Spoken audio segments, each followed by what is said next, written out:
Idukki arch ഡാമിന് സമീപത്ത് പാറ അടർന്നു വീണു. ഡാമിന്റെ ഗേറ്റിന് സമീപത്ത് കുറത്തിമലയിൽ നിന്നുമാണ് പാറ അടർന്നു വീണത്. പാറ വന്നു പതിച്ച് ഡാമിന്റെ പ്രവേശന കവാടത്തിനും കേടുപാടുകൾ സംഭവിച്ചു. KECB അധികൃതർ സ്ഥലത്ത് പരിശോധന നടത്തി.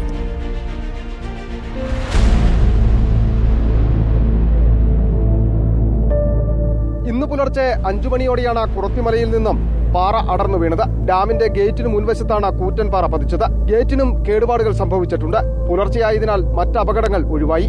സന്ദർശകരുടെയും KECB ജീവനക്കാരുടെയും അടക്കം വാഹനങ്ങൾ നിർത്തിയിടുന്നതും ഇതിന് സമീപത്തായിരുന്നു.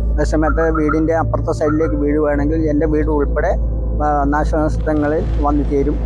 വെളുപ്പിനെ ഒരു 4:30-5 മണിക്ക് ശേഷമാണ് ഇത് സൗണ്ട് കേട്ടത്. സൗണ്ട് കേട്ടിട്ട് ഞങ്ങൾ ആ മുകളിലൊക്കെ ഒന്ന് പോയി നോക്കി. അപ്പം പകലൊക്കെ ആണെങ്കിൽ ഇവിടെ ഉദ്യോഗസ്ഥന്മാരുണ്ട്, ഡാം കാണാൻ ആൾക്കാർ വരുന്നുണ്ട്, വണ്ടികൾ എൻ്റെ കീഴിൽ കൊണ്ടുവന്ന് പാർക്ക് ചെയ്യുന്നുണ്ട്. പാറയടർന്നു വീണതിന് സമീപത്ത് നിരവധി വീടുകളുമുണ്ട്. മുകൾ ഭാഗത്ത് അപകടകരമായ വിധത്തിൽ കൂടുതൽ പാറകളുണ്ടെന്നും ഇവ പൊട്ടിച്ചു നീക്കി ജനങ്ങളുടെ സുരക്ഷിതത്വം ഉറപ്പാക്കണമെന്നുമാണ് നാട്ടുകാരുടെ ആവശ്യം. റിപ്പോർട്ടർ, ഇടുക്കി.